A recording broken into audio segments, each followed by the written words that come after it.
Hello friends, my name is Beroz and welcome to my channel. Now in this video I will talk about 6 things that you should never ever buy. Never ever invest in those 6 things. Now the 6th one is the one which I was very close in paying for in investing. Just moments before I would just take out my check and sign, I realized this is not a good purchase and hence I refused. So stay tuned till the end so you exactly know where I was close to making that mistake and what was that story. Now before moving forward, I have to ask for you. One, if you find any value from this video, please press the like button. It is for free. You don't have to pay anything for this like button, along with the subscribe button, which is also free, along with the bell icon, which is also free. So you get notified as soon as I put new content on this channel. All of this means a lot and will go a long way in order for me to improve the quality of the content that I post on this channel. Now let me get into the content. Number 1 is never ever buy extended warranties. It's like when you're buying a gadget, an appliance, especially when you buy online or even if you buy in the store, they offer you, do you want warranty on this particular appliance? There is 1 year, 2 year warranty. Now I recently went ahead and upgraded my laptop, which I needed to upgrade in order to produce better videos for this particular channel. Now as I was purchasing this laptop on Amazon, there was this one click box which was saying that buy warranty, a 1 year or 2 year warranty for your laptop as well.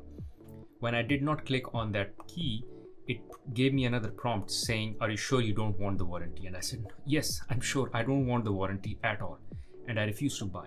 And the reason behind this is that yes, there might be an instance here and there where you will end up using the warranty, but the probability of that happening is so low that every time you pay for the warranty, you will be paying more than the benefit you get.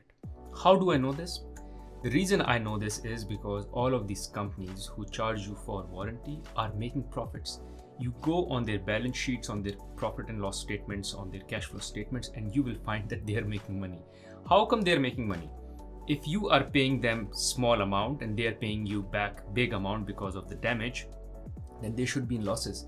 But this is what happens. The occurrence of that loss is so minimal that these guys end up saving money, which essentially means that even if you buy the warranty, the chances of you getting into that loss or into that damage would be so little. And even if you get into that damage and loss, it will be slightly difficult for you to really claim that particular money. And hence these guys end up making money off you. That is why there is no reason to pay for extended warranties. Number 2 that I have with me is, this is very important for parents, and I learned it slightly in a hard way, but I was able to realize it very early, which is not to buy branded clothes for your kids. Now, I'm a big proponent of buying few clothes, but quality clothes for yourself, because that way you buy something which lasts longer, and that way you buy something which is of quality, it looks good on you, and you don't have to buy like multiple shirts. You can buy 3-4 shirts, but very quality shirts. I'm a big proponent of that, and this is how I enjoy and live my rich life. I don't have a big wardrobe of clothes. Now for kids, it's different. It's completely opposite. And the reason is because they grow up. So you buy them something and they grow up in next 8 to 12 months, and suddenly they are out of that particular shirt or pant or shoe that you bought them. And hence, if you invested a lot of money in those clothes, then you end up just wasting that money, because now you have to either give it to the younger one. Maybe that's a good plan. Maybe you can extend the life by another year. But if the gender is different, if for instance in my case I have a daughter and then I have a son, it doesn't work at all. The clothes my daughter wore cannot go to my son. So what I have to do is I have to get rid of them. Now of course what I do is I donate them. However, still it is a loss for me. So when it comes to kids, just buy them cheap clothes.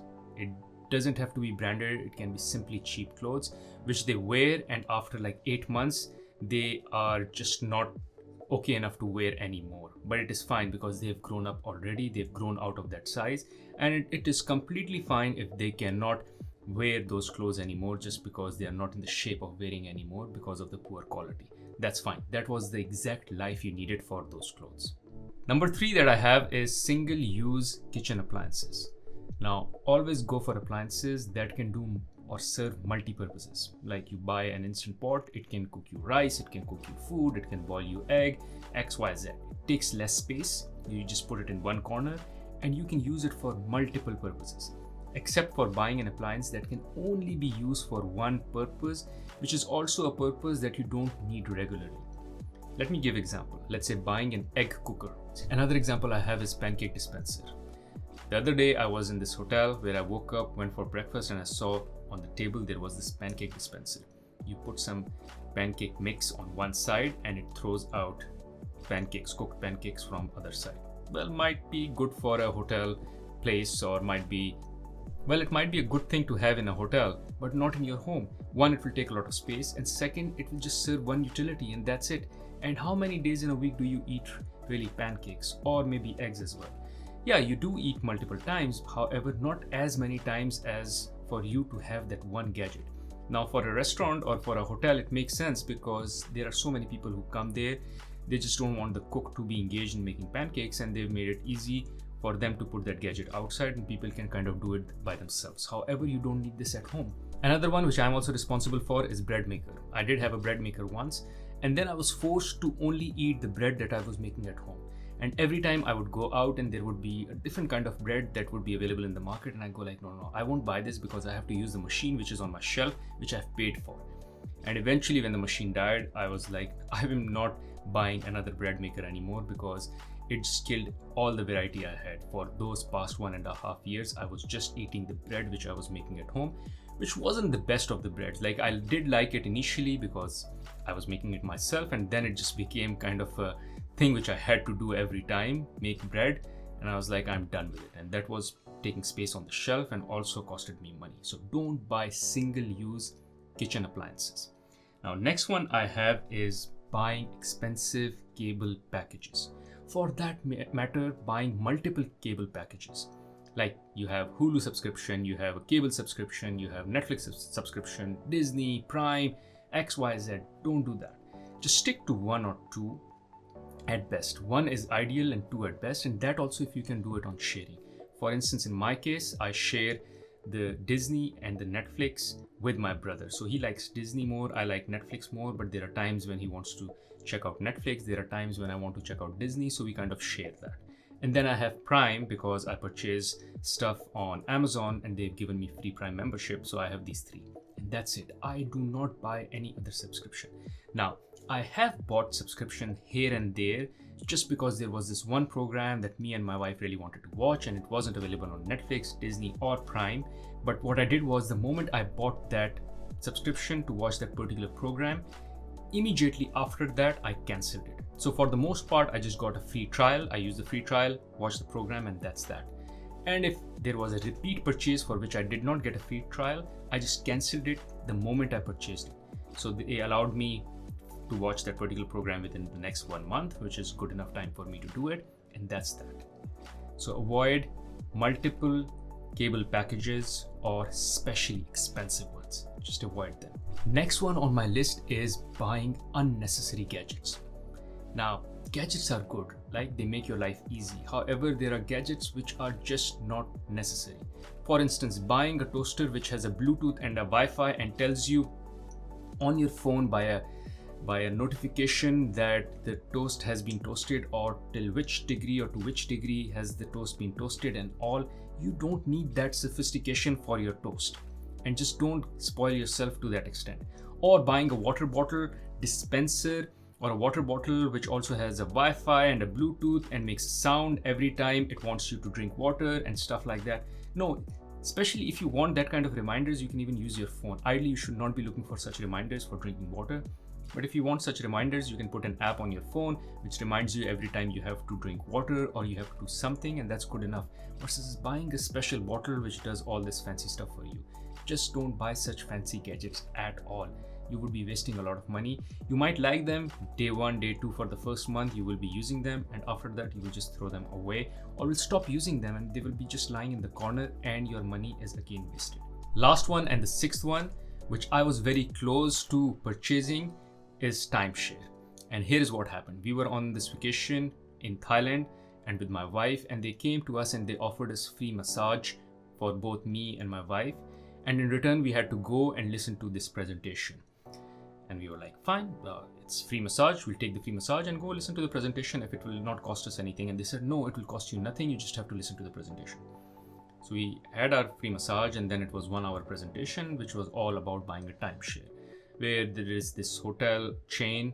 If you pay us now X amount, lump sum big amount, then you can use that hotel chain anywhere in the world, and you have to pre-book it, but you can use it for free and something like that. So I was like, this is the first time I'm hearing about this. I was a bit intrigued, but I was like, okay, I don't need to spend any money. I'll just listen to them for 1 hour. I just got my free massage and then I'll leave.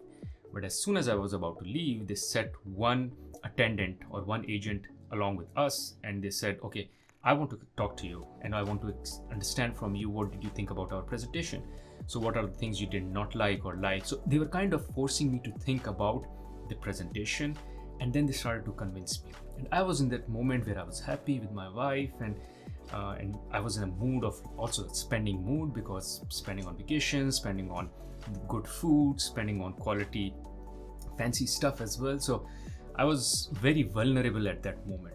And that agent was such a good seller. Like, they sold me that idea of, they kind of asked me, how many times do you go for vacation? I said like twice a year. Where do you go? And she started doing some math for me as well, very rough math, and tried to prove the point that it makes sense for me mathematically and from fun point of view to buy the timeshare. And at that time I felt very pressured as well. Like, every time I was saying no, I was feeling embarrassed by saying no, that I'm a cheap guy, I'm not able to buy what she's offering me, and such a great offer. And she would go like, but why would you not buy it? Such a great offer. But thankfully my wife put some sense in me, and she said, no, we need some time to think, and we just moved ourselves away from that situation. Glad I didn't. I didn't know much about timeshare, but then I went back home and I studied on it, and I was like, oh gosh, I'm glad I didn't. It is such a bad idea. So avoid any kind of timeshare.